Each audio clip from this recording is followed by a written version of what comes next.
এই হচ্ছে পলাশের ঘর। আর এই ঠিক কোন স্থানে ওরা আপত্তিকর অবস্থায় ওদেরকে ধরেছে? তোমার স্বামী হচ্ছে কি আজকে শবে বরাত, তিনি আজকে নামাজ পড়াইতে গিয়েছে, সেই সুযোগে তোমরা সদ্ব্যবহার করছো। কাপড় চোপড় উলঙ্গ অবস্থায় আমাদের সামনে ছিল, আমরা ধরছি। পরক্রিয়া যেন একটি সামাজিক ব্যাধিতে রূপ নিয়েছে। প্রবাসীর স্ত্রীরা স্বামীর অবর্তমানে পরক্রিয়ায় বেশি জড়ালেও দেশে থাকা গৃহবধূরাও কম যান না। এবার সেরকমই এক চাঞ্চল্যকর ঘটনা সামনে এলো। পবিত্র শবে বরাতের রাতে সবাই যখন ইবাদত বন্দিগিতে ব্যস্ত, ঠিক সেই সুযোগে এই গৃহবধূ তার পরক্রিয়া প্রেমিককে বাসায় ডাকেন নিজের শারীরিক চাহিদা মেটানোর জন্য। মানে এই মেয়ের সঙ্গে তুমি অনৈতিক কাজ করতেছিল নাকি? অনৈতিক কাজ করতেছিল? জি না, করিনি। হ্যাঁ, না, দরজা খোলা ছিল। একসঙ্গে শোয়া ছিলা? জি না, শোয়া ছিল। কি অবস্থায় ছিলা? ওই যে দেখছে তার আপনি ডাক দেন। আচ্ছা, তোমরা কি অবস্থায় ছিল একই ঘরে এই শবে বরাতের দিন? তারপরে এই সন্ধ্যায় পলাশের ঘরে, তোমার স্বামীর ঘরে তোমার স্বামী নাই, তোমার স্বামী হচ্ছে কি আজকে যেহেতু শবে বরাত, তিনি আজকে নামাজ পড়াইতে গিয়েছে, সেই সুযোগে তোমরা সদ্ব্যবহার করছো। জানা যায় এই গৃহবধূর স্বামী মসজিদের ইমাম। শবে বরাতের রাতে মুসল্লিদের নামাজ পড়ানোর জন্য স্বামী যখন ব্যস্ত, ঠিক সেই সময়ে ফাঁকা বাসায় পরক্রিয়া প্রেমিককে ডাকেন 3 সন্তানের এই জননী। ফাঁকা বাড়িতে স্বামীর অনুপস্থিতিতে পরক্রিয়া প্রেমিক নুরুজ্জামানের সাথে শারীরিক চাহিদা মেটানোর সময় রিভা নামের 3 সন্তানের এই জননীকে আপত্তিকর অবস্থায় হাতে নাতে আটক করে এলাকাবাসী। তুমি সন্ধ্যায় আজকে আসছো এখানে, আজকে জানো যে শবে বরাতের দিন, আল্লাহর একটা দিন।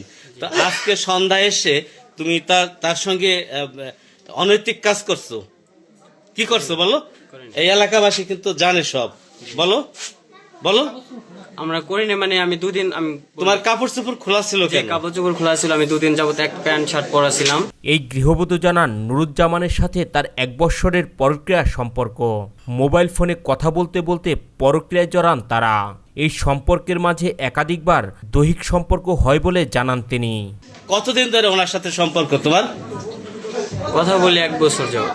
1 বছর যাবত। এই কতদিন সম্পর্ক বলো? 1 বছর। 1 বছর। এর ভিতরে কতদিন তুমি ওর কাছে ছিলা? না, দিন আসছে, এর আগে একদিন আর আজকে একদিন। দুদিন। কয়দিন? মানে একদিন আগে আমি আসছিলাম, পরে আমারে বলছিল। আচ্ছা, আসছিলাম সেটা না, তুমি এই মেয়ে বলছে 2 দিন আসছো, তুমি 2 দিন আসছো? জি, 2 দিন। এই 2 দিন কোথায়? তুমি আর একদিন কোথায় ছিলা? একদিন দিনের বেলা আসছিল, সকালে আসছিল, 2 ঘন্টা থেকে চলে হ্যাঁ। গেছে। পরক্রিয়া প্রেমিক নুরুজ্জামান বলেন সে অবিবাহিত। প্রেমিকা রিভার ছলনায় পড়ে পরক্রিয়ায় জড়ান।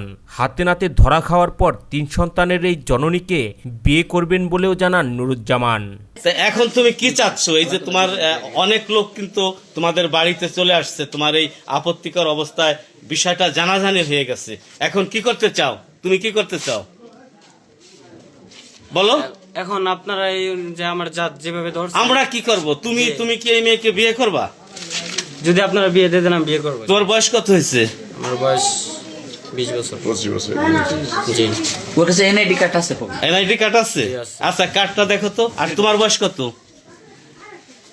তুমি তো আসলে মানে তোমার কয় ছেলে মেয়ে?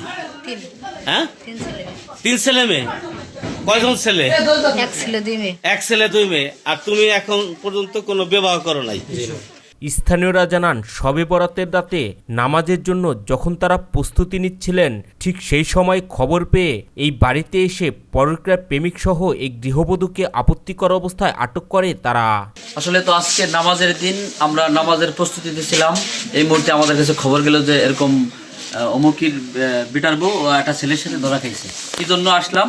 তবে যারা ধরছে তারা বললো যে এরা কাপড় চোপড় উলঙ্গ অবস্থায় আমাদের সামনে ছিল, আমরা ধরছি। এতটুকু। এমনই এক ন্যাক্কারজনক ঘটনা ঘটেছে ফরিদপুরের নগরকান্দার পাইককান্দিতে। স্থানীয়রা এই ঘটনাকে দেখছেন সামাজিক অবক্ষয় হিসেবেই।